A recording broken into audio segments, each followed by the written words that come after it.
Hello and welcome to the Bitcoin.review podcast, where we explore developments and projects with the people who actually make them happen. The show is supported by Pod 2.0, Sat Streaming, and CoinKite. If you're a new listener, I'm NVK. I run CoinKite, where we've been helping people secure their Bitcoins for over a decade. We make the cold card and fun products like the block clock. You can find more information about it on coinkite.com. Hello, and welcome back to the Bitcoin.review. It's not a podcast. It's just 2 hours of unqualified people talking about unqualified topics. What's an unqualified topic? I don't know. We're going to find out. Protocols should not have CEOs. There is nobody to jail. Anyways, what a great show today we had. It was a good list. We talked about SGX. We talked about Fountain integration of Nostr, which is really good. We covered a little bit of security stuff. We went through the list of updates. It was a nice show. So on the housekeeping side, I have calling for ham radio gas to contact us for a ham panel. We're slowly collecting people, thinking through what could be the show. We really want to introduce Bitcoiners to ham radio because it's a match made in heaven. What else? HR4B BTC. He has a Bitcoiner's guide to getting a US ham radio license, YouTube videos. So we have the link on the show list. So check that out. We're also looking for ideas of what and who should be on a Bitcoin security panel where we maybe do even more dives on security. People seem to really like the security panels. We want to know who you want on it and what we should be talking about. Send it as either a boost or an email. Either way works. And then what other panels, topics you want us to talk about? It's fun to get audience requests for things we should be talking about and who we should be talking about. We're also looking for, commentary on what we're doing good, what we're doing bad, and what kind of other sort of formats or things we should try to do. Do you want to hear interviews, or do you want to hear more panels, or more lists, or more frequent, less frequent? Do send us your opinions. We may ignore them, but they do inform us a lot, and they do help us guide the show, even if we don't mention them out loud. So with that, enjoy the show. Guys, today I have a awesome panel. Mr. Rijndael, welcome back. Good morning. Happy to be back. Mr. Oscar. Hey guys, how's it going? Hey. So we got a fun little block here of vulnerabilities today. They seem to be growing with every episode. I still remember couple years ago, it was 1 or 2. Now it's, I feel like the list of vulnerabilities gets longer and the severity and impact of them gets worse over time. Yes. The first time I did one of these, I think it was somebody was leaking IPs, and now we're going to be talking about the SGX root of trust is completely broken. So with that, security researchers extract critical Intel SGX root keys, exposing potential vulnerability. That is an understatement. This is as deep as it gets. They have the keys now. Yeah, SGX is kind of wild, right? I feel like SGX has just been stacking L's for the last couple of years. I did a little bit of reading on this, but I haven't read the whole, all of the analysis. But it sounds like most of the chips that are impacted by this announcement are things that are technically EOL'd, but a lot of them are in edge devices. So they're still broadly deployed and are going to continue to see life for a couple of years.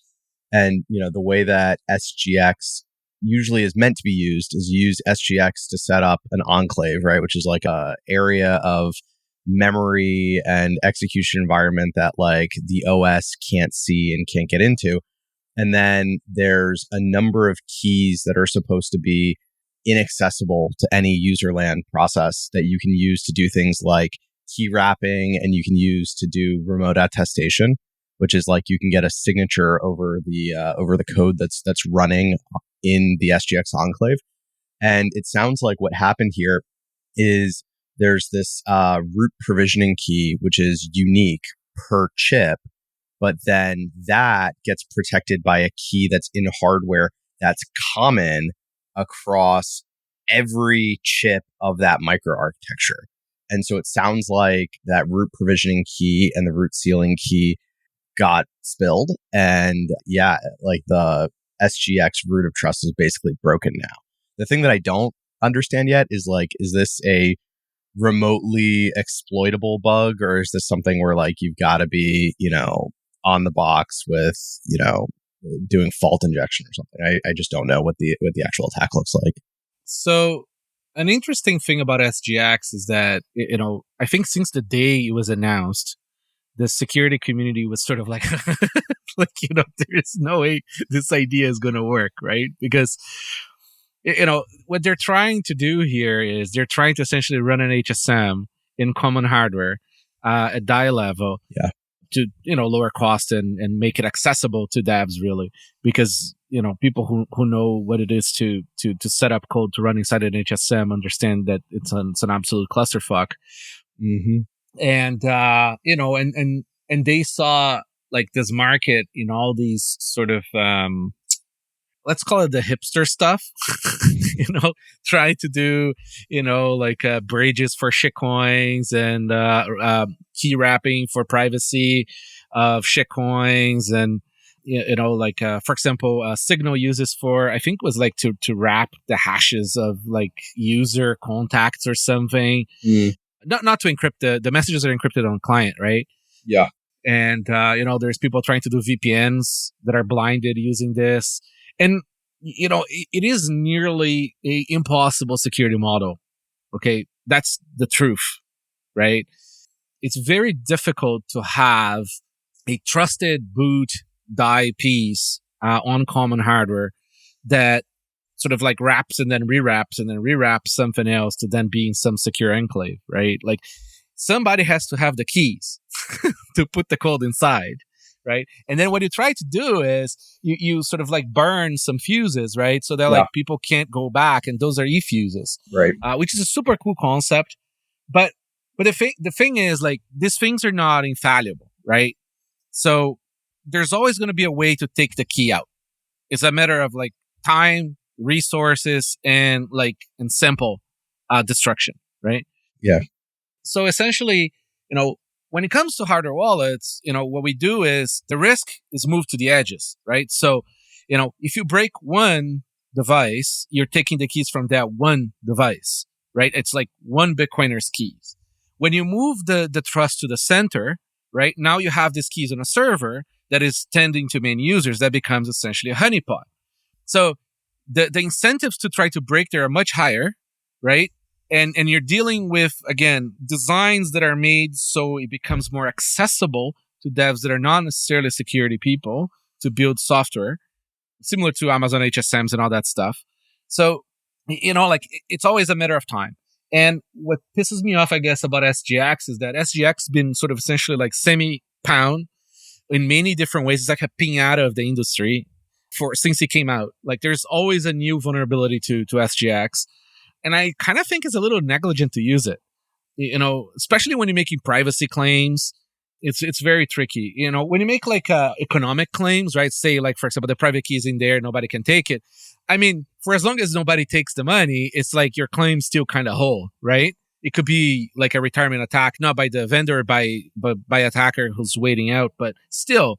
Now, the privacy stuff is really bad because the people who are most interested to go after people's privacies are state actors. And state actors often have the most advanced attacks in their hands, and it's kind of scary that people are using SGX for some of that stuff. Yeah, I mean, the other thing is that, like, there's a bunch of different ways to do secure enclaves, and usually the smart way to do it is to accept that you need to have, like, physical protection over the device, too. Like, I think where people get in a lot of trouble with SGX is say, oh, it's SGX, the OS can't interfere with this code, so I can put it on, like, an edge device that runs in, like, an untrusted environment. Even HSMs, like, still kind of assume that you have armed guards outside the door, like not letting people get to the rack. And they have like thick walls, epoxy, all kinds. Like, dude, if you see like a top of the line HSM, like the amount of literal physical defenses that they have is impressive. Yeah. I mean, like I used to do a lot of work with like Luna HSMs, and if you take the top case off of the device, then it detects that and wipes all the internal keys, right? Like it's that kind of thing. So, like you can have secure enclaves, and there's a bunch of different designs for these. Like Amazon goes in a different direction than SGX does. Apple goes in a different direction than SGX does. But, you still need to have like physical security. You need to have technical, you need to have policy controls. Like it's part of a defense in depth strategy. And I think a lot of people see SGX as just being an easy button where they just like throw stuff into SGX and then assume that the job is done. And then the other thing that makes SGX just really complicated is SGX is an insanely complicated system that keeps getting pwned by Intel microcode vulnerabilities. And so, it's like literally better at this point to just go with a limited access VM that like is running under KVM than it is to go with SGX at this point. Like it's kind of insane. I think we're going to keep seeing more breaks of SGX as these devices stay out in the field for longer. It's kind of weird that it was sort of... I don't think I have ever sort of paid enough attention to realize that this was the design. It's going to keep on happening. It's a terrible design. and yeah. I understand the yearn of just manufacturers to create stuff that's accessible to people that don't do this kind of work, to create this trusted zones like this. But, again, it's a terrible idea. I mean, like, ARM Trust Zone has different sets of problems, but it doesn't have these problems. Like, just don't use SGX. Like, use anything else at this point. I love the meme. The meme was very good. Where is the meme? Hang on. This was the better meme. We'll put on the show notes. Let's see if I can find it here. There you go. I can't remember which movie is that, but it's the guy looking at the lady. SGX, root, provisioning keys are pound. We don't use SGX anymore after all these exploits, right? It's like every CEO to their CTO yesterday. It's insane. Hey guys, if you guys have any comments on SGX, please jump in. Otherwise, I'll keep on going. All right. Researchers found security flaw in 5G baseband, enabling hackers to trick phones into using fake base stations. I mean, this is not new in all the other technology. There's always going to be these cells around, and they're going to get people to connect to them instead of connecting to the actual network. With 5G is interesting because the tech is a lot more advanced on how you do the handshakes. However, it's a lot lower, shorter distance. So it's a lot easier to create physical honeypots for you to do this. All you do is you make it a little bit more powerful. Yeah, it's funny. For years, it's like, you go to DEF CON or Black Hat or something, and, like there's been easy to acquire equipment on the market for years to get people to set up fake base stations for like LTE. Like that's been easily accessible for years and years and years. So the move was you'd go to Black Hat and turn on 5G and not let your phone downgrade, because people would try to do like a forced downgrade to then have you connect to their like fake LTE network. So now that 5G is pwned also, like I think we're back to the bad old days of don't take your phone to Black Hat. So it should be fun. I mean, you should have never taken your phone to any of these conferences regardless. And remember, like a lot of this stack is also backdoored too by state actors, by force and by policy, right? So you can't, like, they're not gonna let you be a technology provider for the grid of cell phone infrastructure without having a backdoor for the government to get in there and know exactly where everybody is and what they're talking about and who they're talking to, right? A lot of times that's just security researchers finding accidental doors and thinking those are bugs, but they're just clever doors. Mm-hmm. Yeah, no, especially cell phone infrastructure. It's such a grip that state actors have on that. All right. Rust-miniscript vulnerability disclosures, CVE 2024-44073, Bruno Garcia blog. Stack Overflow vulnerability in Rust miniscript was identified due to inadequate recursion depth checks in parsing process. The flaw affects versions 9 to 12 of the library and could be used to crash when processing specific large miniscripts. It looks like this was a win for fuzzing. Like, people have been trying to do more fuzz testing in Bitcoin projects. And there's a project called Bitcoin Fuzz that is trying to do like differential fuzzing against miniscript, Rust Bitcoin, BTCD, Core, Rust miniscript, Rust Bitcoin. And it looks like they found this like stack recursion depth error in Rust miniscript. So good win for testing. So, when people ask, like when Cold Card main release have miniscript and Schnorr and Taproot and all that stuff, it's like not yet. I think we need another year. Maybe like devices that are newer and have like smaller user bases, they can sort of like start playing with this stuff. But people screw up like dice rolls, so like it needs time. I think we'll get there. Are you guys hearing?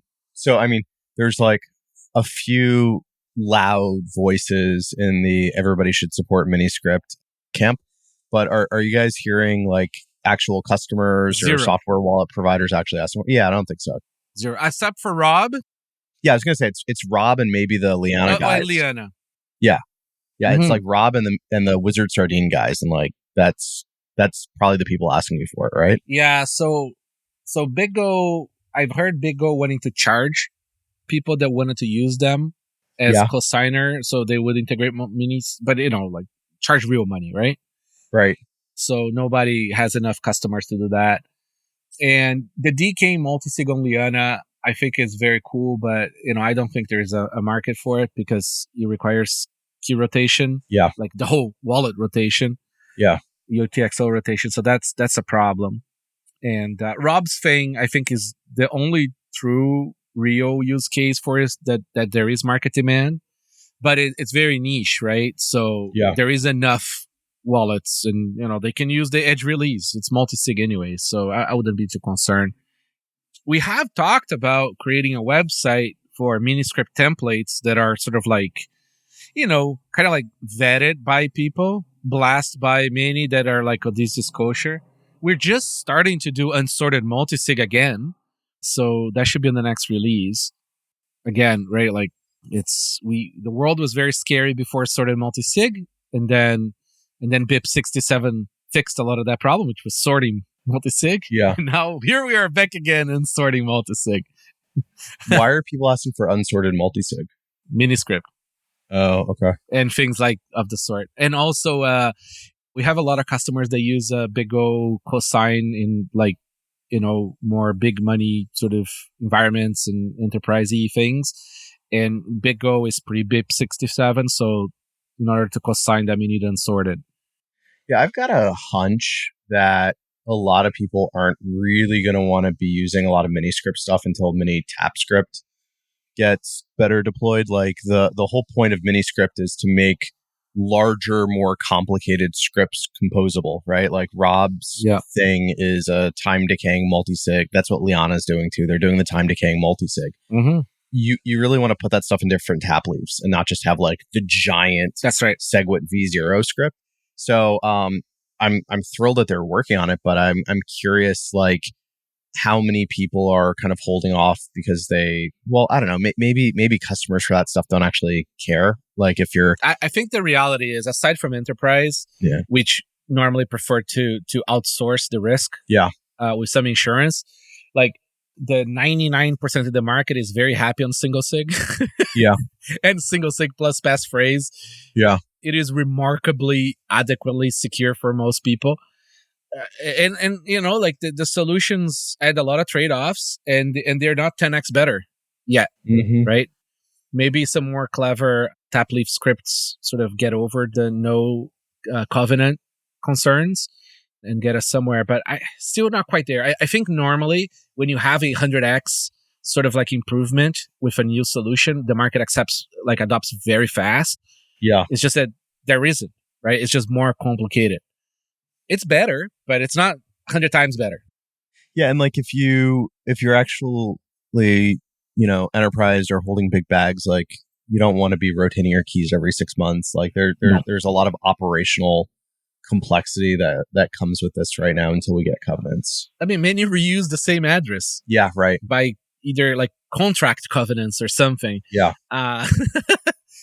So yeah, I have a covenant with Coinbase Prime, and they manage my coins. Exactly. No, seriously, that's literally it. Yeah. Those trusts would have a deed covenant rule. Yeah. It's not even a traditional commercial contract probably in some of those. It would be kind of funny. So they are using covenants. New macOS malware, Banshee Stealer wants your crypto wallet moonlock. So malware emerges as a significant threat to macOS, capable of breaching both x86 and ARM, stealing password, system information. Oh, it sounds like a classic. Once you have root access to the system, you can see memory, and you steal the stuff. Mm-hmm. Yeah, I mean, like computers shouldn't have private keys because, printer drivers still need root access. General purpose computers. All right. Hacker Sami Kamker develops open source infrared laser tool to spy on keystrokes and conversations. We've seen this before. Yeah. You can, if you point a laser at a window, you can measure the vibration, and you can then use either AI or something to just sort of like keep track of the key noises, and then you figure out which key does what. Not new, but here's if you want a conspiracy good one, I think they can do that from space. Oh, that is a good one. I think they can point a laser from space and get a reading on that glass. Something tells me that's possible. Yeah, it's always fun to see when like there's a new GNU radio package to do Van Eck freaking and like all these other things. Like who wrote that? Yeah, right. And governments still have to respect GPL. So there's definitely some. Yeah. I want to see somebody like take down Tempest for a GPL violation or something. But I don't know. It'll be interesting to see if like small LLM models that can run on people's laptops make things like open source Tempest and open source like laser microphone stuff better. Like I kind of hope it does. That'd be fun. Yeah. It's funny, Joe Cargan is a friend. He is the guy who used to be the original maintainer creator of GNU Radio. Yeah. He moved on to AI and doing like super complex network traffic stuff and whatever. And, the level in which people are intersecting those two things, I hate that word, is insane. Like, because, see, a lot of times when you're trying to do some analysis over time, right? Essentially like on audio, video, vibration, whatever it is, it's very hard to sort of separate noise, right? The noise floor from the signal. Mm-hmm. And using these AI models for that stuff is actually quite the perfect match, really. So there's a lot of work being done on that. And, man, it's it's a scary world out there for seeds on unsecure devices. All right. Sinkclose. Decade-old flaw AMD chips enabled nearly undetectable malware infections. Jesus, is this at what level? System management mode. Oof. So they can replace the firmware on it? Kernel level access. No, that's just the kernel commands. Anyways, yeah. Don't use general purpose computers for secrets. Every time I read one of these, do you guys remember, like, I'm going to date myself here, but I don't know, maybe 2 decades ago, there was a really great piece of malware called Blue Pill that actually like installed a hypervisor on your machine and then ran your OS as a VM. And it actually like, you're running in a VM and you don't know it. And I think it was based on Zen. So there's like a Zen DOM 0 running in the background that you don't know about that has privileged access to everything. And a lot of the stuff that anti-malware software does now around like timing to see if it's running in a VM all came out of this attack. Anytime I see people, installing new rootkits that go after kernel microcode or something like it makes me think of that. Sorry, chip microcode. What I really want to see back again is a Black Orifice. That was like peak. Yeah. Fun times with this stuff. Making people's CD drive open remotely. That goes back to the, naked Britney Spears.exe. Mm-hmm. Oh, man. I highly recommend people go read about the Cult of the Dead. Cult of the Dead Cow. Yes. Yeah. That was Hack the World times. $5 wrench attacks. Okay, so we have a bunch of attacks here. We're not going to read them all, but we like to keep it at the top. A lot of them. Yes. Chinese nationals sought after $2 million money robbery in Thailand. So a lot of these are all related to crypto, not just Bitcoin. So the bad guys don't care. They'll take your shitcoins too and then dump them on Binance. And, it just goes to show what kinds of attacks people are experiencing. I highly recommend listening to the last episode. We did a state of hardware wallets and web and client wallets security. And we got in depth into a lot of the stuff. We ran through some fun, dark scenarios. That was great. McRug, McDonald's Instagram account take over the 700K rug pool. Man, I love the creativity, right? Like you create like a shitcoin, you capture a large account, and then you make them buy the shitcoin, and then you rug them. Like wow. 1Password security vulnerability discovered and resolved again. I don't understand why people use that. Verizon demo app poses security risk on all Google Pixel phones. Jesus. Android is a shitcoin. But if you are on Android, use Graphene. They do the best they can with the quicksand that they stand on. Massive data breach exposes 2.7 billion records in the national public data. So all Americans and everybody else have lost their SIN numbers. Bitcoin stolen and breached. 238 million breach fails to get Privacy Shield returned to original address. I think this was already talked to death this last couple weeks. That's the black pill portion of the list. Now we can get to the white pill portion of the list. That's right. Bitcoin software releases and project updates. Nunchuk desktop version 1.9.37.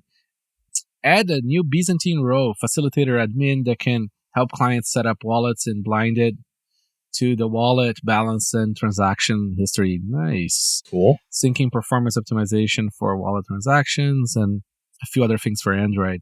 So it's really cool what they're doing. I really like it. It's collaborative multi-sig, but they're really trying to make as blinded as possible to the collaborators and to themselves. And it's a different model than in Big O and Casa and Unchained. Mm-hmm. I find it very cool. Their wallet is really good.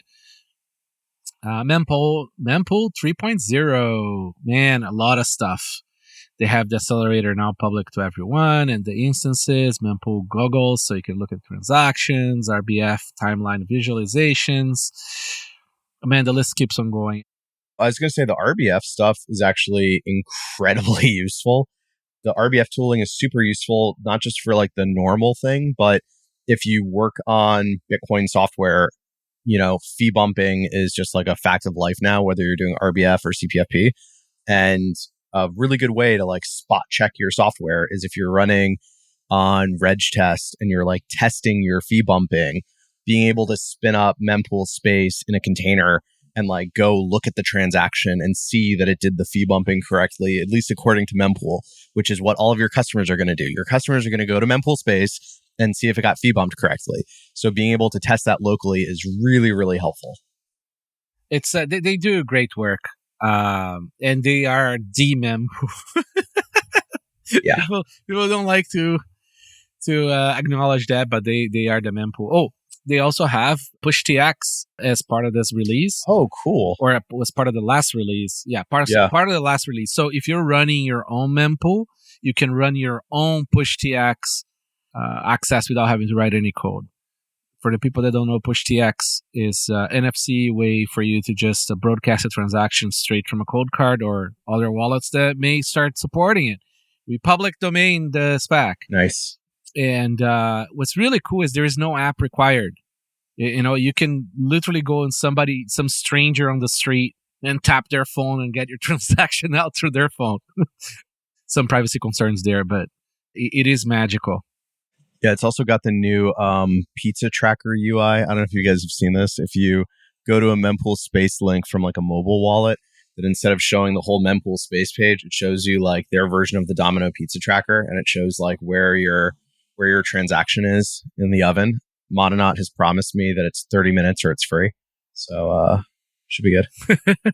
That's great. Yeah. So yeah, guys, keep up your good work. Nix Bitcoin version 0.0.111. Join market settings can now be freely specified. Cool.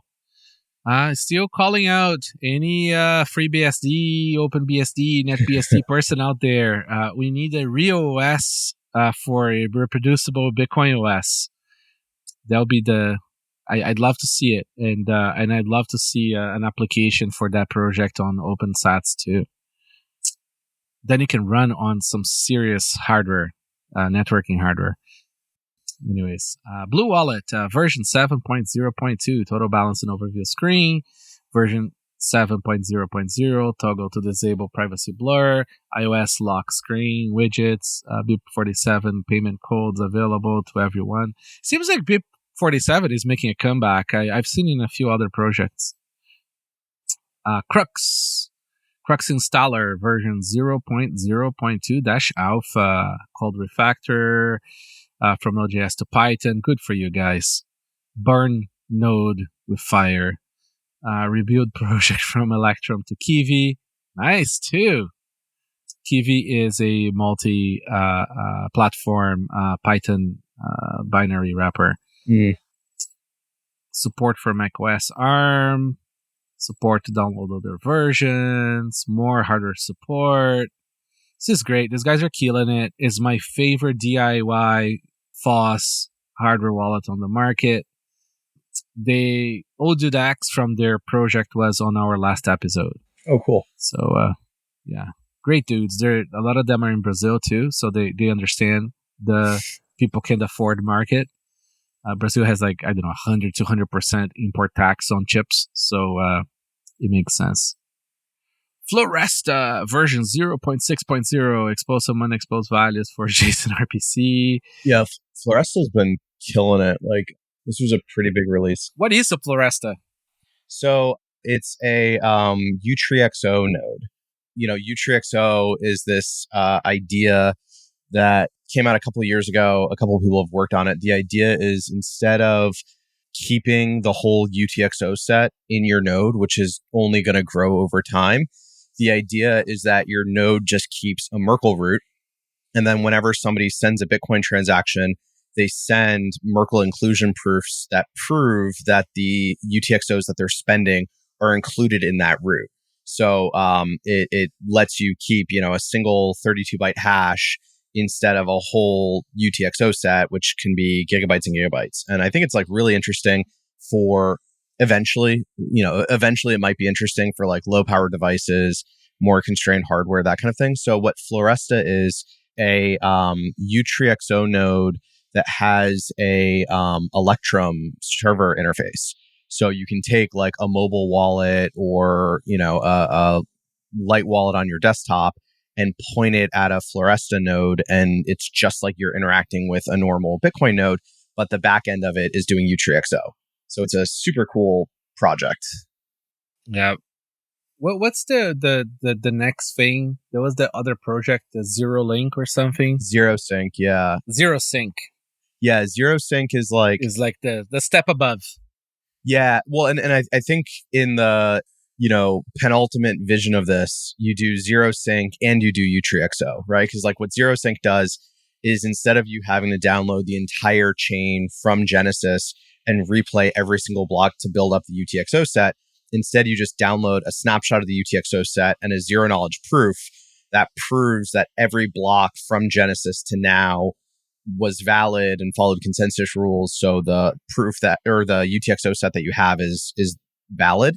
So that's zero sync. And then UTXO is, instead of you needing to keep, a 10 or 20 gigabyte UTXO set, you keep a single hash. And then when people spend Bitcoin, they include some extra data with it that proves that their spend is valid. So I think the ultimate version of this is you have a mobile app on your phone that downloads this hash from like UTXO and then downloads zero sync proof. And so you download a couple megabytes of proof data and you have like a fully synced Bitcoin node that's like fully validating every block. I think that's like the dream.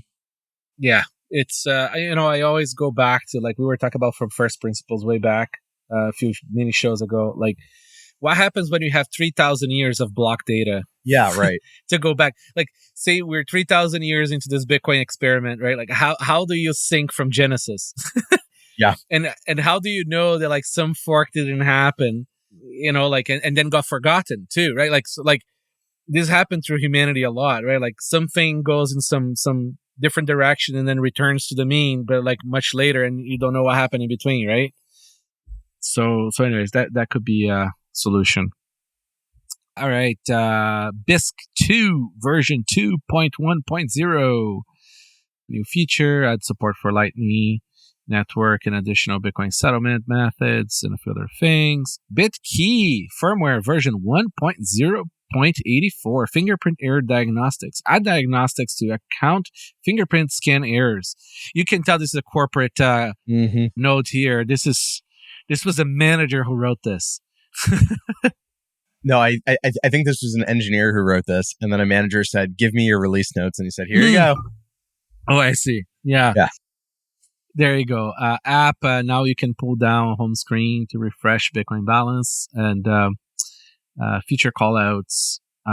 Badges now appear to note new features, improve price comparison.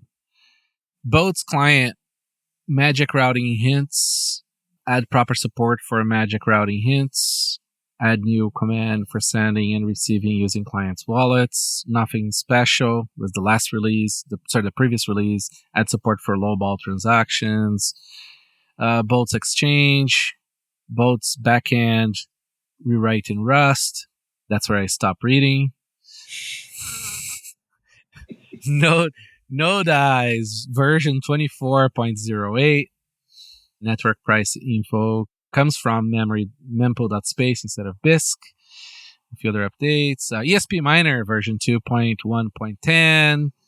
Robosats, one of the official coordinators, introduces SimpleX bot. Okay, that notifies the users. Great.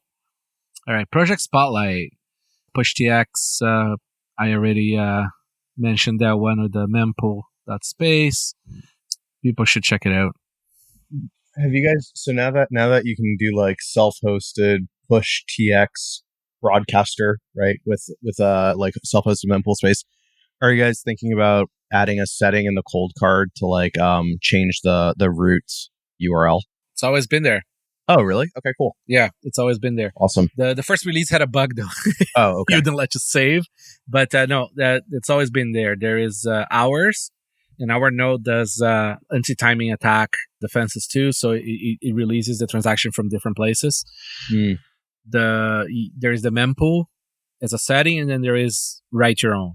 Nice. Put your own address there, and it works. And there is code in different languages too for people to use on pushtx.org. Pushtx.org. BitVault, Bitcoin wallet designed to neutralize the growing threats of device hacks and physical hacks. It uses time delay multi-signature technology, which introduces an automatic delay for any transactions. Multi-sig technology to me sounds like a red flag. All right. Swiss Knife, Bitcoin wallet with account management Lightning integration through different providers and smart contracts for asset issuance. MineOps, an iOS tool designed for simplify the management and monitoring of Bitcoin mining operations. Bitcoin fees. Bitcoin fees mobile app, cross-platform open source app designed to monitor on-chain fees, alert users, fee change, blah, blah, blah, blah, blah, blah, blah. Payjoin Flutter for Payjoin. GP, an interactive education app for beginners to learn about Bitcoin. Plebe launches Plebe TV, dedicated platform for new era of TV. I really hope it's just Super Testnet doing things all day. I'd watch that. I have very, very, very strong feelings about BitVM. Sovereign, a cross-platform wallet, supports BTC, USD, Euro, and pounds. Sovereign is a cashew wallet powered by Nostr and is, for now, only available on App Store. Buttcoin-price, opportunity cost tracker. Make Buttcoin great again. Remember, that was the best sub. This is great. If you go to the buttcoin.me site, if you had invested $1,000 in Bitcoin on the day our Buttcoin was created, it would now be worth $4,454,973. And for the people that don't know, like, Buttcoins were because of the butt-hurt Bitcoiners. Yes. So these were self-hating Bitcoiners who had Bitcoin but hated Bitcoin, but saw the opportunity in Bitcoin. So it was like... Many such cases. It was a fascinating place for you to watch the rhetoric. Because, they'll be very antagonistic, but they were still bag holders. So it made it for extra spice. I don't know what's the state of our Buttcoin these days. Audience questions. Thanks, everyone, to send questions. Remember to send your questions to questions@bitcoin.review. That works as email, works also as a boost, lightning question solution there. So what is to stop Bitcoin on the main chain from being squeezed out of being used in any transaction as credit derivatives take place and due to costs associated with moving on main chain? And if anybody knows settling on the main chain, why would miners continue to stand to solve that hash? So, I think this is a topic that's been sort of like talked a lot about. My opinion is simple. It's like, main chain is just going to be for large settlements. So you need a lot of economic density per UTXO transfer. And there's going to be a lot. Like if the Bitcoin price goes up, the UTXO economic density goes up. And people will do it. And they'll pay a lot of mining fees to make that happen. And if it doesn't, Bitcoin over. It is definitely not on my worry list. You guys have any comments on this one? No, it's just like we have constrained block size. If there's demand for Bitcoin to settle, enough value that it fills the blocks and can, support a robust fee market, then Bitcoin continues to be valuable. If Bitcoin can't pay its fees, then it's probably not useful anymore. It's not really that much more complicated than that. Yep.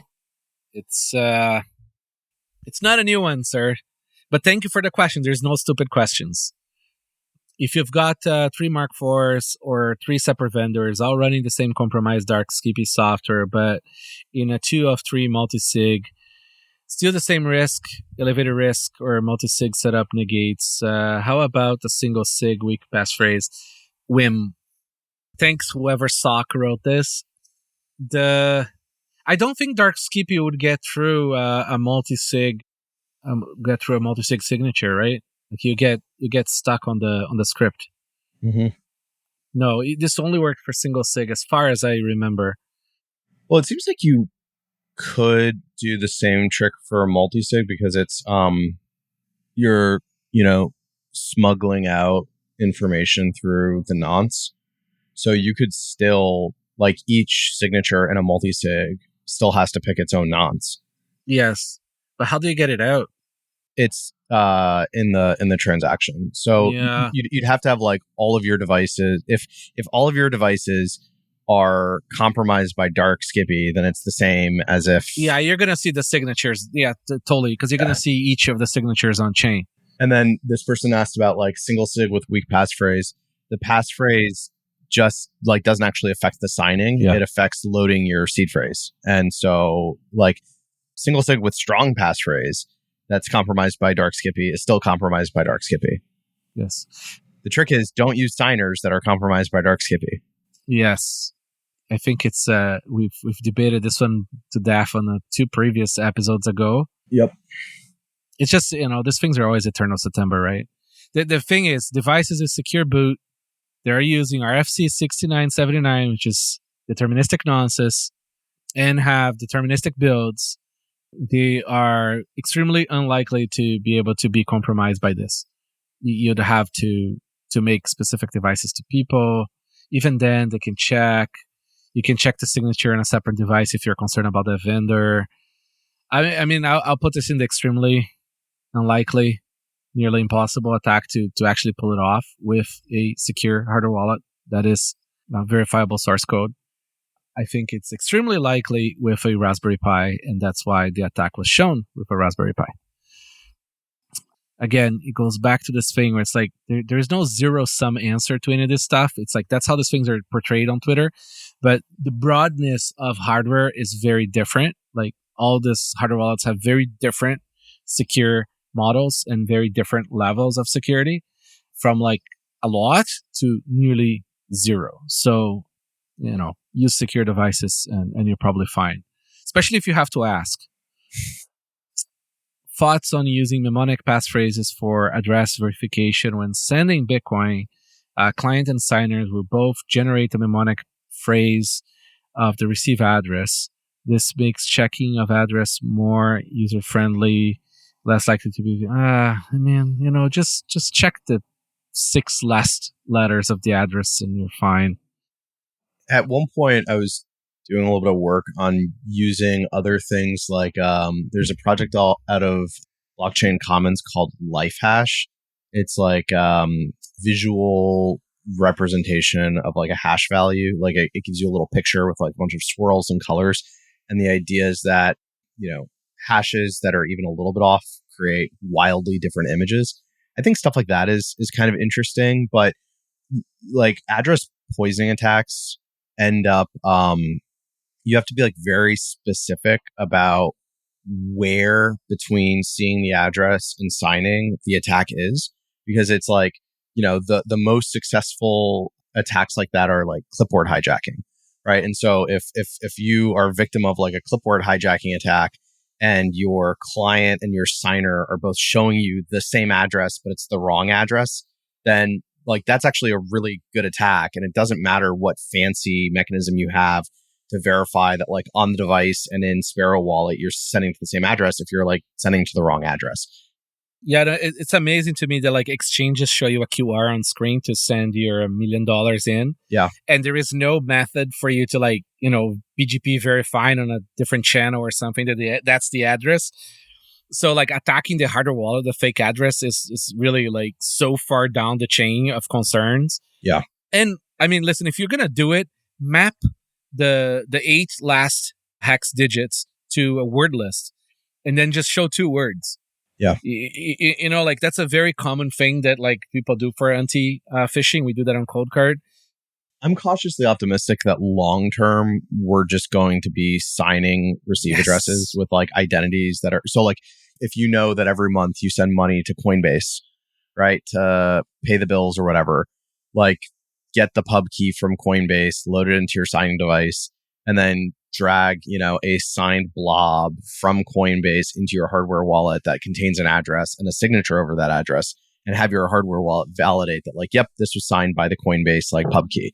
I think long term, like that's the move, is have integrity from the invoice generator down to the signing device, but we're not there yet.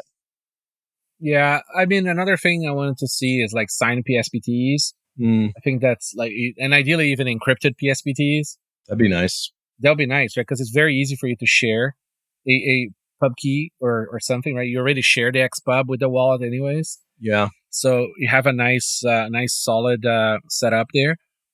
But again, like all these things are so far on the list of concerns because the people who really get on are like people buying a hardware wallet, like a ledger on Amazon, and it comes with a seed, and the person doesn't change the seed.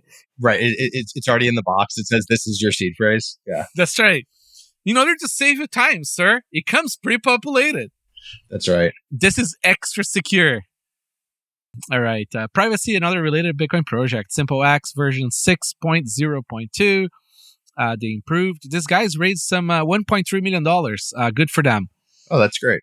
Yeah, it's a really solid, hardcore DM, sort of like an alternative to Signal or Telegram with different sort of trade-offs, mostly on UX. But I think they can fix that, and like it really is good. Like these guys are playing at a whole different level for privacy and security. Reticulum-meshchat version 1.10.0. People should check it out. I'm not going to go through all the little details here, but if you're looking for a end of the world way of communicating on NomadNet using radios or LoRa or whatever you want, this is the stuff. I host the Bitcoin white paper on it. You cannot take it down. All right, another project spotlight, M17. So M17 is an open source alternative to D-Star and System Fusion and DMR. Very cool, open source. These guys are doing some really cool shit, and they got a Chinese manufacturer to put the codec in the radio. It's go check it out. They're finding hacky ways to push this stuff into all the proprietary vendors. Lightning plus L2 plus project spotlight. Voltage tipper, simple, free, and easy to deploy Lightning tipping page with built-in Lightning address that works on Voltage Cloud. Cool. Bankify, turn any cashew mint into a lightweight wallet with Nostr Wallet Connect. Voltz Wallet, all-in-one Lightning network custodial wallet. Voltz Wallet, Lightning payments and eCash mint. eCash is gonna eat the world, man. 2 nodes shilling. LDK node experiment. All right, software releases and project updates. Is Fountain on this? No. Yeah. Because like Fountain is on the Lightning and Nostr intersection here. Do you want to talk about the Fountain release, Oscar? Since we have you here, before we go down the list further. Yeah, I'd love to. Sounds great. Great. We loved your opinions on the SGX. I mean, I don't think my opinions would really have given much value to the audience, so I thought I'd just keep quiet. Ours either. Neither did ours, but yeah, we're doing this for the fun of it. Mm-hmm. But yeah, happy to talk about some of the other Nostr projects in the list as well, because there's a bunch of cool stuff there. Sure, let's go to Nostr before Lightning today. Okay, cool. Let's start with yours. Yeah, I'll just give a quick overview of the new Fountain 1.1 release. Sure. High level, we've rebuilt all of the social features in the app using Nostr. Pre-Nostr, we had our own social graph, so we maintained all of the profiles, all of the follower relationships, all of the podcast comments, the boosts, the clips. So there was a huge amount of infrastructure to support the social features in Fountain. And yeah, we've been working over the past 3 or 4 months to rip that out and replace everything with Nostr. So now when you log into Fountain, there's no such thing as a Fountain profile anymore. It's just your Nostr profile. That's fucking awesome.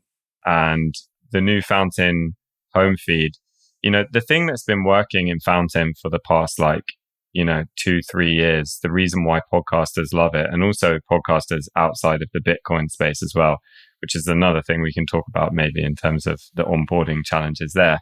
But the thing that people loved is that when somebody sends a boost or leaves a comment, it goes into the feed and other people can see that, and it provides discovery for the podcasters. A lot of them prefer the discovery over the sats that they receive, and that was great, but that social signal was trapped within the Fountain app. And now with Nostr, that signal in terms of the message and the payment associated with the message can travel out into the main Nostr client feed.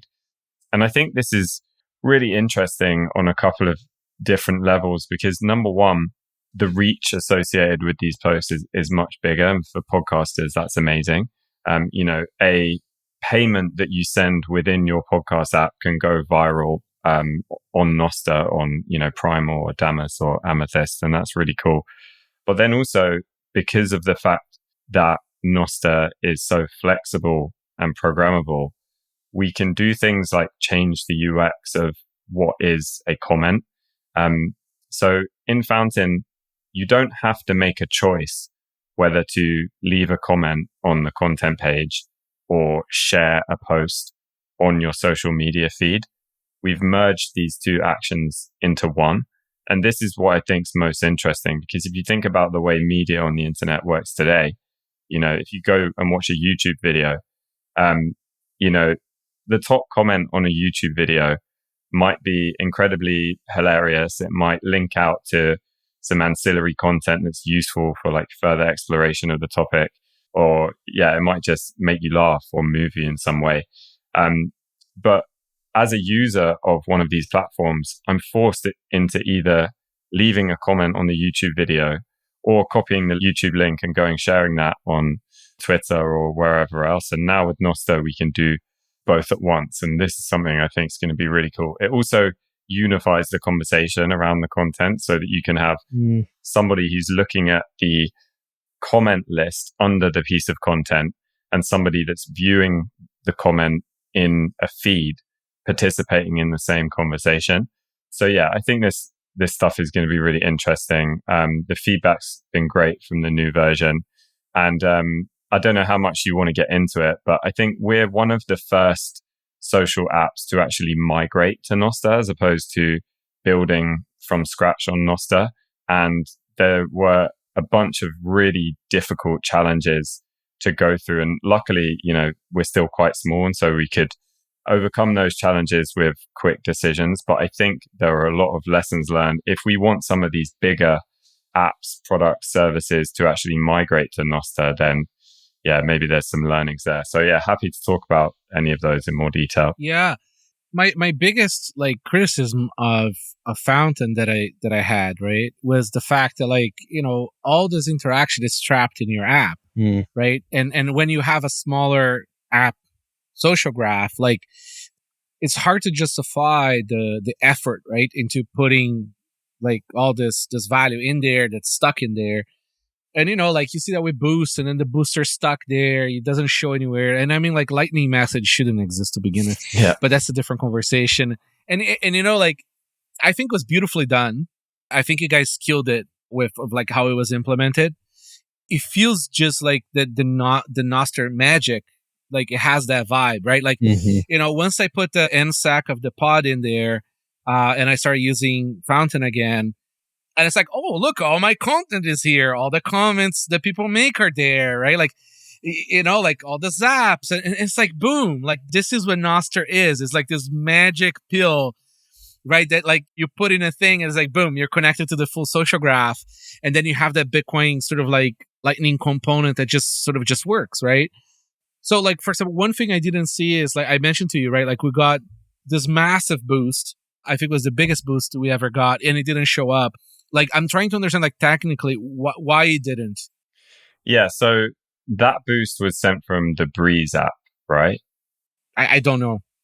Okay, I think in the screenshot that you sent me, it said that it was sent from... That was the Albi... That was the Albi, but I think in the metadata, it said it was sent from Breeze, which is one of the other Podcasting 2.0 apps. Okay. So it's our goal that every Podcasting 2.0 app will use the Nostr spec in the way we're using it, so these things can work cross-app. Podcasting as an industry is fragmented. It's one of the only kind of online social media, and it is social media. Most people don't think of it as that, but it actually is. It serves the same purpose as social media, but it's fragmented. So you have all these podcast apps, you have all these hosting companies, and they somehow work together through RSS. But there are no, traditional social features like comments or sharing. I think Nostr is perfect for the podcasting industry, and it's our goal to try and onboard the podcast industry to Nostr. because they see the value in cross-app comments. And so, yeah, the goal is if somebody's using Breeze or if someone's using Podverse or any of these other podcasting 2.0 apps, if they were to leave a comment on the episode, you'd see that in Fountain, you could reply to it. Same with the boost. Now, obviously, I know Breeze are focused a lot more these days on their SDK for Lightning, but, No, but aside from that, like, I guess like the question was more like, in terms of like interop, right? I'm just trying to understand, like, so, because people are going to come from different places, right? And they may not even integrate the Nostr part. And I guess that's part of your migration to Nostr too. It's like, you had all these boosts that were Lightning-based messages, right? That people had. And so, like, how did you migrate that stuff over? Because you can't just write, again, those messages on Nostr with like, backdated. I mean, you could, but it gets messy. So like, I'm just curious, like how did this migration happen? What happens to this content that's not necessarily as interoperable, but still exists and still visible on the Lightning graph as opposed to the Nostr graph? Yeah, that's such a great question. And this is the challenge of migrating to Nostr. I think the primitives that deal with migration have not been, designed in the NIPS yet because no one's really had to face this issue. So there's two core issues with migration. One of them is the one you mentioned around essentially like post data or, content data. But the other one that's even harder is the follower graph, because let's say you followed, 200 people on Fountain and then you linked your Nostr keys.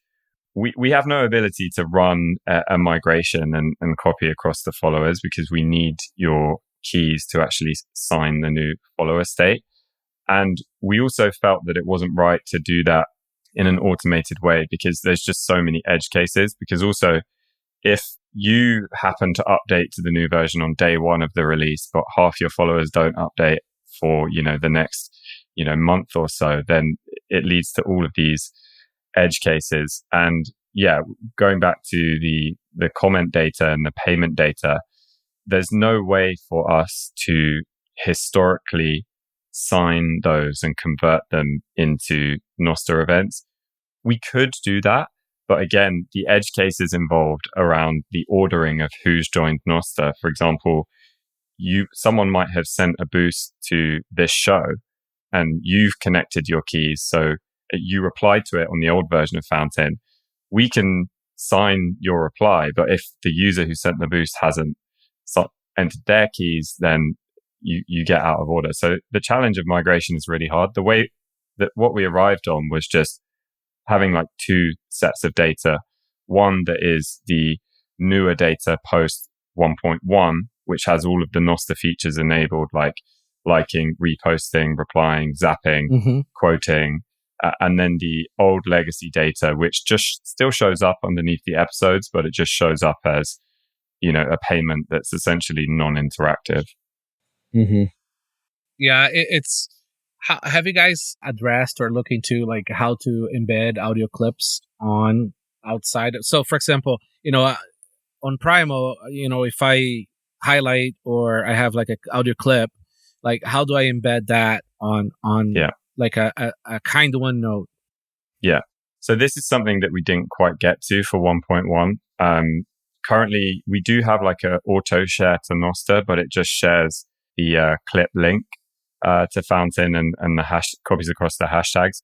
That's something we're working on right now, and it should be available in a future release where the thing that you share, is embeddable as a video on the likes of Primal. If it's just like a .mp4, it will just show. Yeah. The clients know how to read like the MIME type, and then they just show the correct player for the thing. Yeah. That's like a very cool thing that happened automatically on Nostr.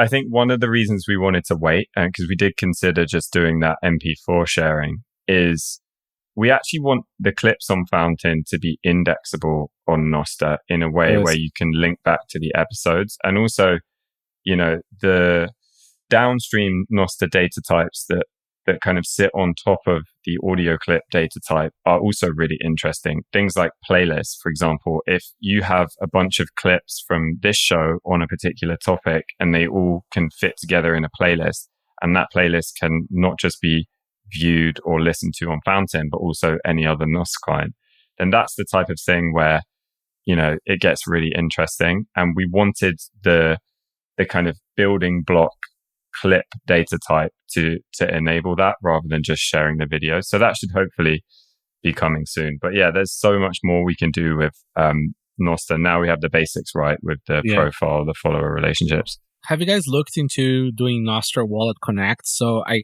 can connect an existing wallet to Fountain? Because like right now, like the space is kind of annoying where you have like all these different apps that sort of trying to investigate like new use cases, and each of them has their own Lightning wallet. Yeah. And then like you just have like, like funds spread through like all these different places, and you kind of lose track of it. It's kind of nuts. Yeah, definitely. Nostr Wallet Connect is something we're working on and should be available really soon. Again, we just didn't quite get to it for the 1.1 release. But yeah, it makes no sense to have, the wallet in Fountain today makes no sense. There's no reason to have a wallet in a podcast app. It's kind of nonsensical. Nostr Wallet Connect, I think, solves that really nicely. One thing comes down to onboarding, because we have so many podcasters in their audience that don't know anything about Bitcoin, and they're buying their first Bitcoin just so that they can send it into their podcast app, which is kind of crazy. Mm-hmm. And for those users, Nostr Wallet Connect in its current form adds to the friction. So the custodial wallet for that user group is still useful. So we'll probably keep it around for now.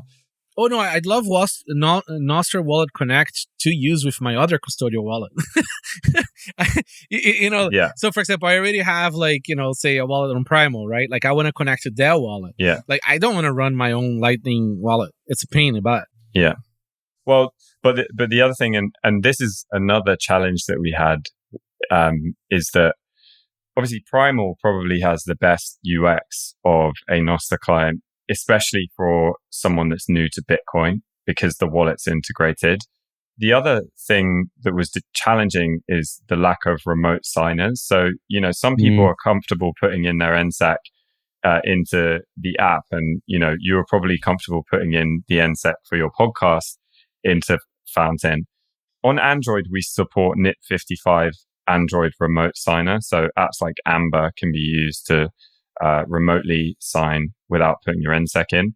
But for iOS, there's not really a good mobile NIP46 signer that works. And my view is that only on the browser. Only on the browser, yeah. But for mobile, which 90% of podcasts are listened to on mobile, there's not really an option. I did actually just see today, though, that Will from Damas is working on making Damas a NIP46 signer, which would enable you to just log into Fountain from Damas. And I think Primal should do the same, because then if you're, again, I'd say less than 25% of Fountain's user base were on Nostr or had a Nostr profile. So to them, it's quite new. How did you address that on your migration? Like, how do you handle users that don't have an NSEC? Do you create one for them? Yeah, so you can create an NSEC in the Fountain app, and we present you with a prompt that says, Fountain is now a Nostr client, either connect or create. But again, it's one of the challenges, right? Because you've got this profile on Fountain and suddenly it's gone. You can't use it unless you connect this thing called Nostr. What's Nostr? What's the benefit of it? Yeah. And we encourage all of our users to download a kind of main client feed app like Damas, Primal, Amethyst.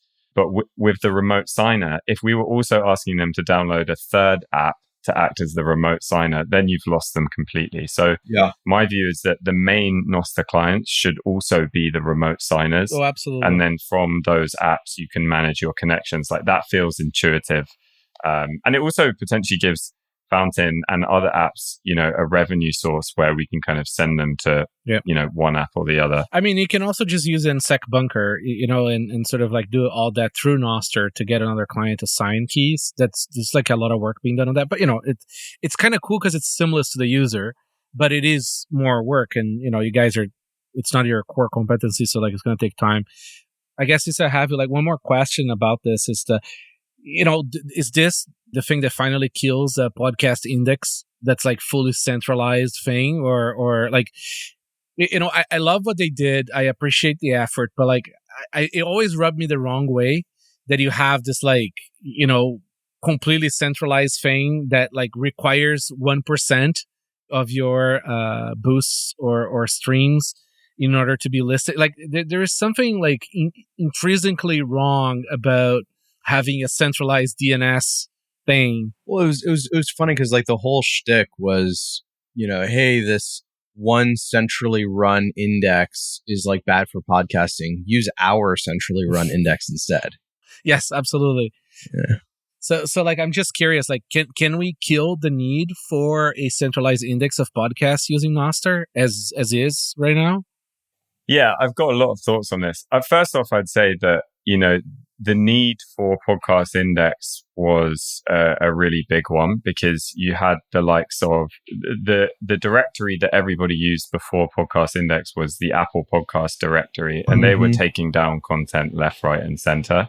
So to have an open directory where, they dump out the full database on a weekly basis, anyone else can run that database. And they're not just a centralized index, they're pushing forward the RSS namespace to introduce things like GUIDs, which allow you to move your podcast while maintaining the ID. And so I think their goal has always been to keep podcasting open and make it more decentralized. And they're doing so much to push that forward. And I think that it is their goal to step away from the responsibility of running it. Also, the 1% is optional. So as a podcaster, MBK, you can choose to remove that. Just let us know. But we choose to put that in to support them, because for example, for podcasters that want to run their own node and know nothing about Bitcoin, Lightning, or liquidity, the podcast index will help them, set up channels. They provide liquidity with much lower fees than the regular kind of channel service offerings, because for our use case of super low value, high volume payments, the fee rates like work in a different way. But to answer your specific question about Nostr, there's been a lot of debate on the Nips repo and elsewhere about whether podcasts should be represented natively on Nostr, or whether Nostr should be combined with RSS to kind of form the backbone of podcasting. And my view is more towards the latter, because the reality is, I spoke earlier about trying to get the podcasting industry to adopt Nostr. What they're going to care about is when we can show them incredible demos of someone leaving a comment on an episode on one podcast app, it's showing up on the other podcast app, you can reply to it, and then both of those showing up on the podcaster's website. Like, that's the thing that's going to make them go, wow, this is amazing. But this needs to work on any podcast, and it cannot be reliant on the podcast host choosing to onboard to Nostr. And that's why, in my view, at least at this stage, you need to bridge Nostr with RSS. And we've managed to do that through NIP73 external content IDs. I think, can we get to a state where every single podcast is represented on Nostr and it's kind of a decentralized index? I think we can. But interestingly, this goes back to the migration challenges that we face, because we are going to be in a state, and by the way, the same works for books, the same works for audiobooks, the same works for movies, where we want to recreate these experiences like IMDb on Nostr, which would be so much better if you could bring your follower graph. It's threaded media. Yeah, exactly. But like, the people that own this media, some of them are not even alive anymore, so there's no way to onboard them onto Nostr. So you do need this world where some of the content is bridged, and you need a mechanism for the owners of that content, whether it's the podcast hosts, the authors, in the case of books, to kind of switch over to Nostr gracefully. So a couple of things. So like, one is like, what they did at PointQuest.index is amazing. Like, I love what they did. It's like, it's not like a criticism towards the people. These are good people trying to do good things. It's just the re-centralization of the old, right? And like a lot of times this happens, right? And like having things like, I personally want to give money to them, but like I feel like when things are sort of like forced, sort of like it gives the wrong taste, right? It's like the wrong vibe. But that's just a comment on that. Now, what could be done, like, I mean, personally, I think it should be native to Nostr. But what you can do is kind of fun is you can just have some recursive solution there where there is a way for you to create RSS feeds out of Nostr, right? So you can use the bridge either way. So like people that want the original source of list of original thread could be from Nostr that then gets converted to RSS that then gets pushed into traditional legacy podcasting solutions. And the inverse can also just happen, right? Where you have RSS that gets converted to Nostr. And there is value in people running a service that does that, right? It's totally doable. And I think there is some value there. But I do think that we needed a threaded binary media native model on Nostr, right? So that clients would know how to display that stuff without having to be a hack of, long form or a hack of kind one. Yeah. And I think that it's early, right? So there's a lot to sort out. There is a proposal for this, actually. It's not been merged yet, but there's a podcast episode kind. There's a music track kind as well. And the details are just being worked out. So I think this will come. There's also a generic comment kind, which allows you to have comments that are not kind one, but the root is a non-Nostr entity. I'd love to get your thoughts on this, on a specific, like, let's take Joe Rogan as an example. He likes Omega watches now, so that's great. He's approved now. We're not going to get him on Nostr tomorrow. Maybe never. He's still a never Bitcoiner. Yeah. And so it's going to be a while at least. A service like Fountain, we want to enable comments on his podcast. And so if Fountain or Podcast Index were to choose to create and sign an event that says this is an episode of Joe Rogan, and then people start commenting on that and the replies are referencing this event that, Podcast Index has signed, what happens when a year from now, Joe Rogan chooses to republish all of the episodes? Like, how is the link connected back without all of those comments being lost? There's a few ways you can do that, right? You can do this the hacky way, which is essentially you sign every single event again, assigning them. Say, for example, you sign like an event saying, hey, yes, it's true. This comment should be on this other whatever, right? And then you let the client sort out how to display that. I think normally like the Jobsian sort of view on this is the best way of dealing with it. Def fixes everything. It was the same question when the keyboard came around, like who's going to learn how to use a keyboard? Eventually the people who use typewriters die and the people who have keyboards use them. And, there's always going to be, I think like as software developers, like people tend to want complete, clean solutions, right? That's your natural state of like what you want the world to be, especially as people who want the math to do things. But the reality is software is never fully compatible, is never fully finished. And by the time you onboarded people into something, maybe something else came around, right? I mean, look at us having to bring back unsorted multisig.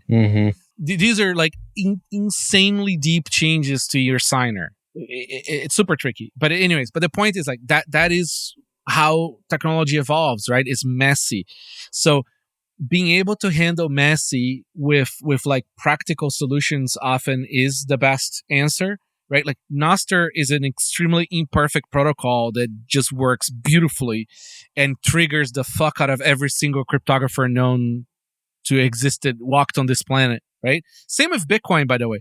Bitcoin triggered every single cryptographer that was in every single cryptography list, and they all came late, right? David Chaum just decided to release his shitcoin a few years ago. But anyways, so the long-winded road, like the point is like accept the messiness and accept you're not going to bring everybody with it and find graceful ways of degrading on dealing with things that are incompatible, right? So that like the user experience is reasonable and like, and that's good enough, right? Like I bet that like most people would use Fountain to comment on things, but most of them actually use Apple Podcasts to listen to them. I use it that way, for example. Maybe it is your dream that people listen to the pods on your app.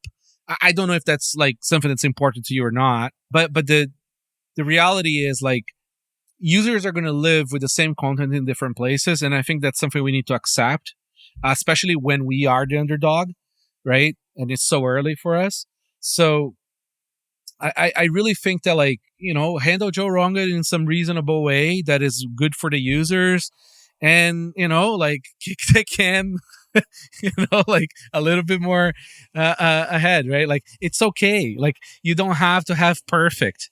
Maybe Fountain becomes so good that then people compromise what they wanted to come to your platform, right? Like focus on that. Focus on like building the best experience that gracefully degrades so that they still have their other shit that they want, but your experience is the best experience. So people come to you and make the compromises on their stuff to use yours. I think that's a better mental model than just sort of like holding yourself back from having amazing. At least that's my framework. Yeah, that makes a lot of sense. Yeah. Rijndael, do you do any Pod 2.0 scrolling, commenting, or participating? Or I've been a Fountain user forever. I basically just use it to boost shows that I like. We never got your boost, by the way, ever. Really? There's never been a Rijndael boost to the show, I think. Interesting. Well, I don't know. Says a lot. Must have gotten lost along the way.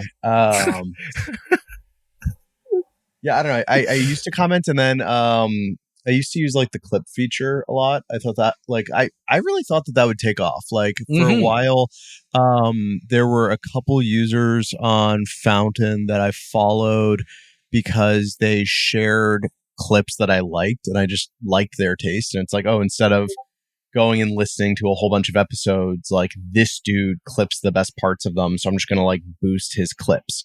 I really thought that would be like the thing that took off. Like, instead of subscribing to lots of podcasts, you subscribe to like curators who make abridged versions of them. Like, as somebody who subscribes to way too many podcasts and then I don't listen to them, but I have this like illusion that I'm going to in the future. So like, I don't want to unsubscribe to this podcast because then maybe I'll lose it or something, which is a completely irrational behavior. But that's like how I interact with podcasting apps, is like I hoard subscriptions and I only listen to 2 of them.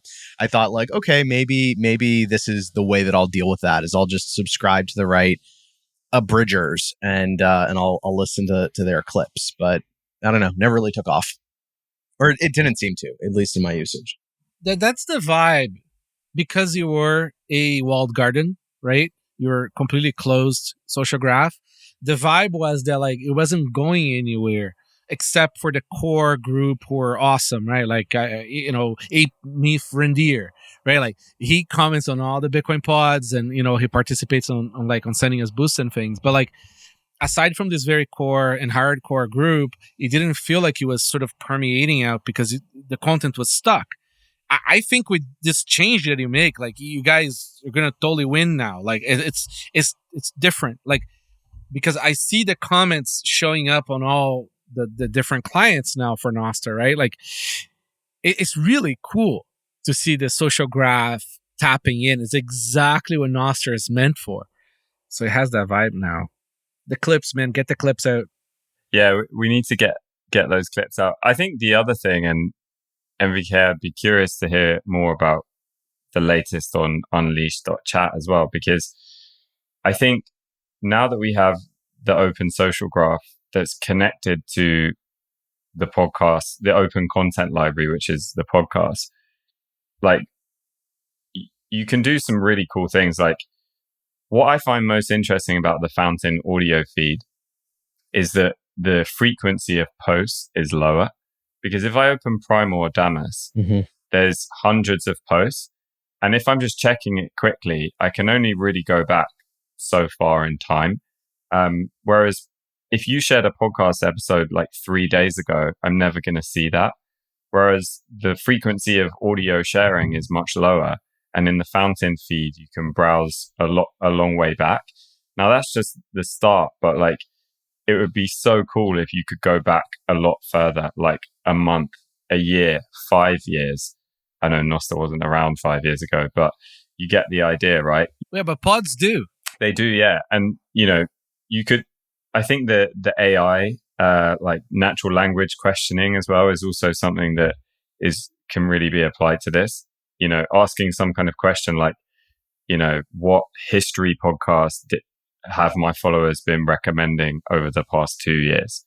You know, that's all totally possible now we have Nostr. So here's the interesting part, right? Like LLMs and audio, it's a lot higher cost and complicated, but like LLMs love transcripts. Yeah. You know, boom. Like, I mean, transcripts is like its main food, right? So, you know, I have been quiet on Unleashed for a while because, you know, we've been so busy with a bunch of like internal like code card updates and other things. So like, you know, it just been sort of like I had to put that project a little bit on. It's running. There's new users, like 4,000 people using it. But, you know, I haven't updated recently in a while. But the thing is, it's already, all the tools are there, right? So we have had like, you know, DVMs for a year and nobody uses DVMs, right? Because, you know, like it's either too complicated or the people that are interested can't code or whatever, right? So like there's APIs. So like if you want to plug in an API there, feed stuff, you could. Very easy. And it's all permissionless and it's like full privacy and all the good stuff. You can use the DVMs, which really what you should be using.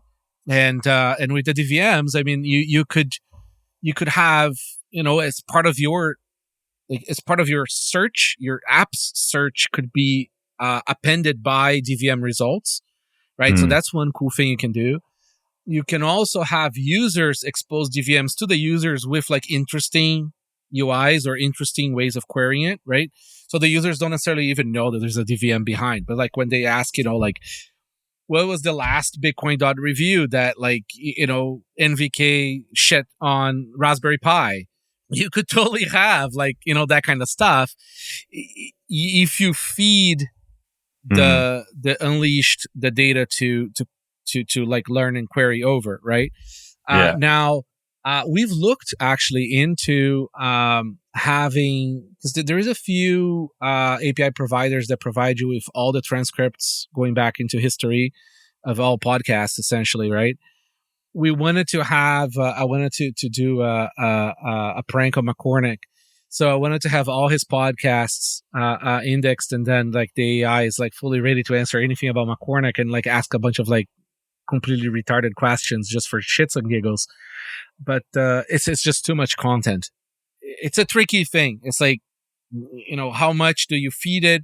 Because AI is great at like coming up with like sort of like logical answers and things, but it's not great at like having all the information on the planet as trivia. It fails because it's complicated to explain. But the point is, like, people are completely underutilizing DVMs and underutilizing like things like Unleashed to do all this work, right? So, you know, it's there. You don't need permission. Like, go play with it. I'd love to see what people do with it. And if you guys have ideas, just let us know. Like, we will build it. We'll add more stuff. Yeah. I think it was great to see Primal talking about their new feed marketplace, which I believe is built on DVMs. You know, that's something that's really cool, and it works both ways. So if we had a podcast specific feed that was really interesting, you know, that could go back into Primal as a custom feed, or, you know, vice versa. So yeah, it's really underexplored. You know, we already index all the latest posts, actually all the posts of all the major accounts. So probably like 100,000 accounts. So like, if you want to ask a question, it's like, you know, show me a post that Lynn Alden said something, like, it's there. So because you already are on Nostr now, you could ask questions about the people, the NPubs behind some of those podcasts. It might be indexed already. So Yeah. And it comes from Primal. So you might want, or no, sorry, no, it doesn't. It comes from somewhere else, some Pablo project. Anyways, I'd love to see what you guys do. I think it's we need the smart ass clients to do the cool stuff. We can't depend on users to do anything. All right. So, any other comments, concerns about Fountain? Man, we are 140 here. Is there any projects or updates that we have not talked about that people may want to talk about? That question is for you too. Yeah, I'm scrolling through the list. There's a lot. People don't understand how there must be people who go and read the list from off of Substack or Nostr. Yeah. It is so big. One thing I'd love to get your thoughts on is, so Jeff G did a great talk at Nostriga around the DM evolution on Nostr and some of the work he's been doing with MLS. I know we mentioned, can't remember the name of it now, but the guys that just raised some money for their like Signal, like Simplex. That's right. Thanks. Yeah. What are your guys' views on the work Jeff's been doing around MLS and how that might affect the way DMs develop on Nostr? Funny story on that is that I triggered him into doing some of this work because I am a Omimo OTR maximalist. Double ratchet, what? Yeah. Double ratchet with ephemeral keys, client-based. The protocol doesn't care. That doesn't help with the social graph, the DM, but it does help with the forward privacy on the content, right? And he did start looking into double ratchet. I think they found the crypto too complicated. So he started to look at the Signal double ratchet solutions. And I think that's what MLS is based. So there's a lot of work being done there. I am perfectly fine with Nostr not having DMs. You know, you don't have to have all the things in all the things. You know, it's okay. Like, you know, I think DMs as they are on Nostr right now are horrible and should not be used. I don't answer DMs on Nostr. There is the odd case that somebody sends me like, you know, a contact information or whatever. I still prefer if people didn't. But I essentially don't use Nostr DMs, and I don't think they should be used. Nostr should not be used for privacy, anything at this moment. I think SimpleX is amazing, but it's like completely other thing, ball game and whatever. I don't see how or why a podcasting app for social graph stuff would have DMs, in all honesty. I don't think podcasters want a DM from like a massive audience, right? Yeah, I don't think it applies to Fountain, Yeah. You know, I think the DM problem needs to be solved, not because people should be DMing on Nostr, but because they're going to anyway. Exactly. Well, that, and also you might want to use the DMs as a coordination anchor point for something else. Yeah. So like just a rendezvous kind of solution. That is my maybe unpopular view on Nostr DMs. Yeah, I mean, like fundamentally, Nostr is authenticated pub sub, right? So when you treat it as authenticated pub sub, it tends to work really well.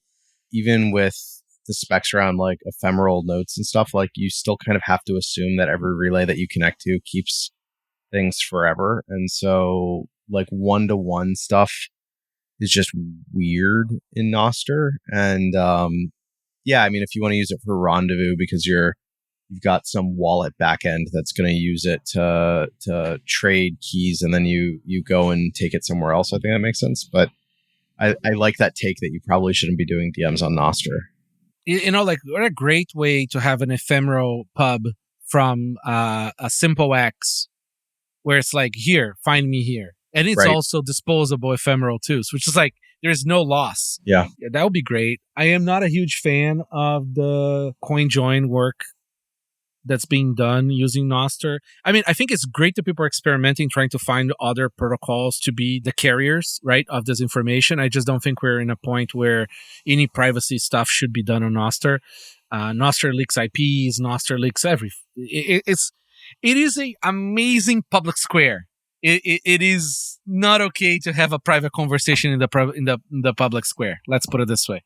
Not a good place. Don't go in Times Square and try to whisper in each other's ears like somebody will probably be listening with high gain microphones. Please, Rijndael, trigger everybody. No, I meant MQTT, but that's also funny. Yeah, I call Nostr MQTT for web devs, and I mean that in the best possible way, right? It's authentic. It's signed, authenticated pub sub, right? So it's phenomenal for that. So yeah, it's all good. Everything is good for Nostr. Everything is good for Bitcoin. Like these are two protocols that they gain from all these things. Boosts.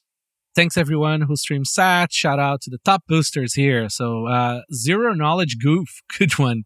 I enjoyed participating in this episode. NVK is great at bringing together the quiet builders and deep thinkers in Bitcoin. Thank you. This was Lloyd, who was on the show.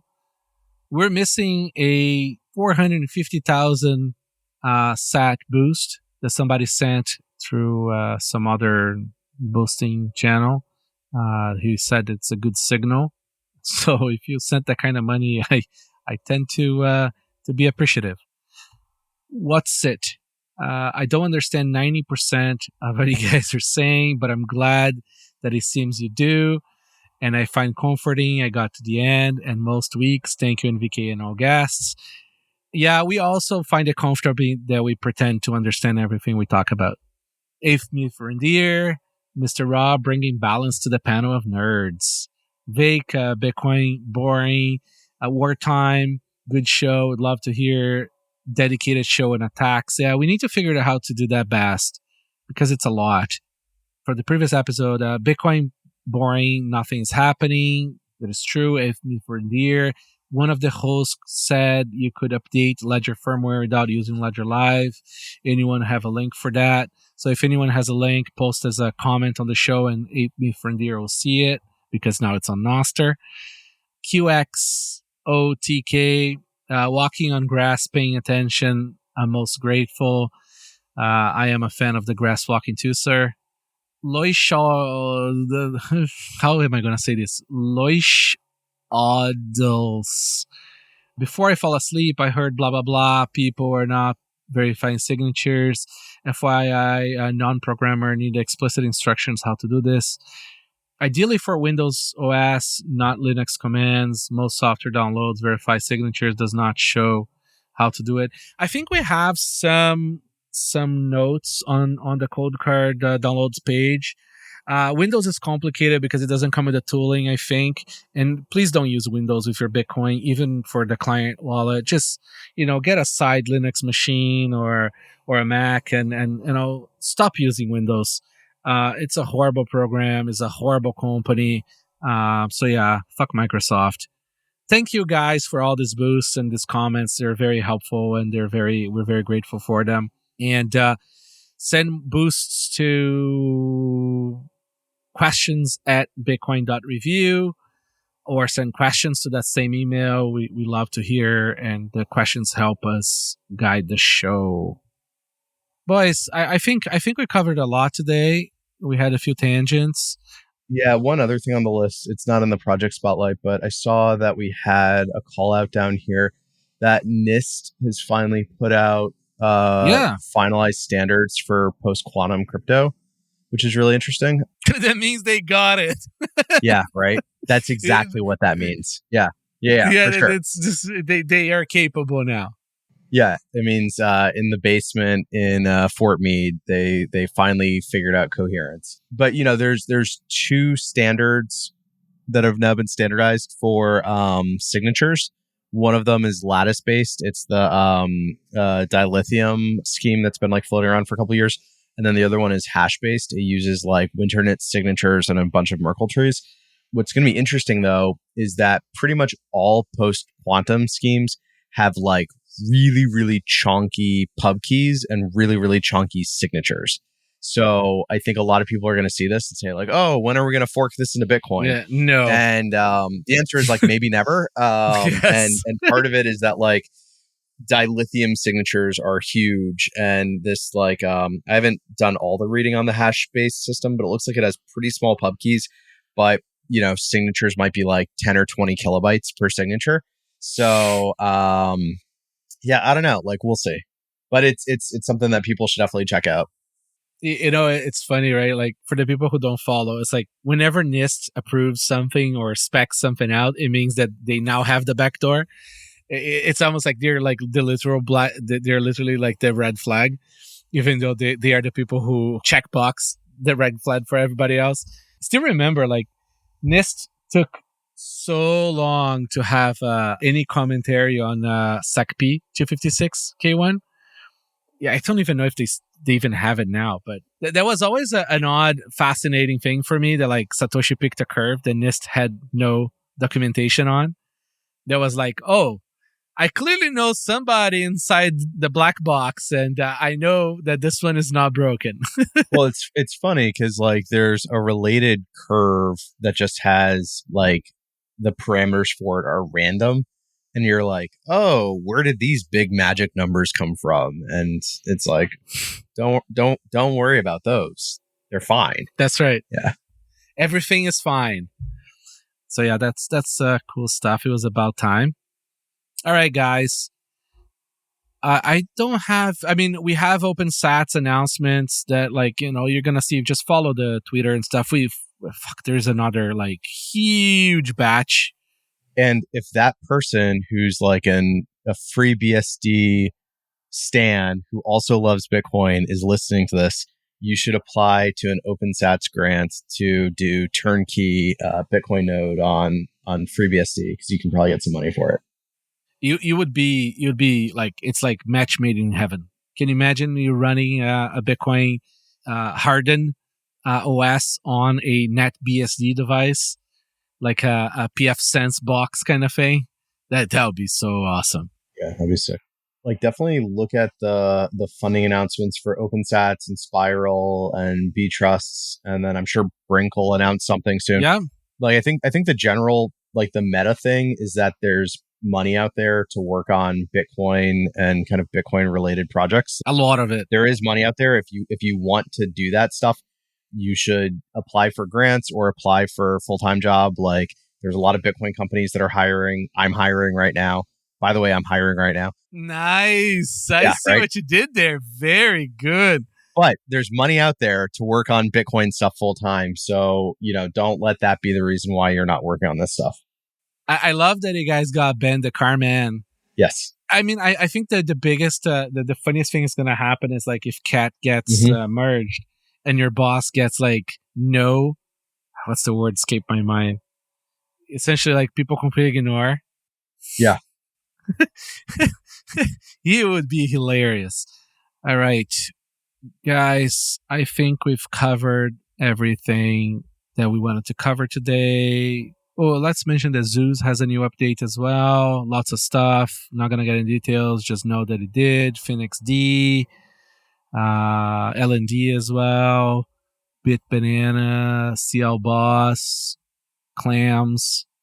So yeah, guys, listen, thank you so much. This was good. Any final thoughts, Mr. Oscar? No, thank you for having me on as a guest. Really appreciate it. Check out the new Fountain update. Send me some feedback over Nostr DMs if you like. I answer mine. And yeah, thanks a lot. Good stuff. Mr. Rijndael. Always good to be here. Go find a Bitcoin open source project that you like and contribute some code to it.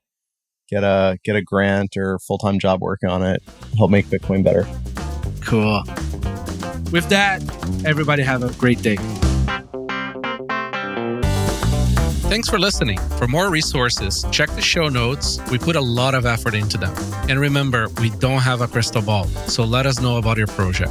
Visit bitcoin.review to find out how to get in touch.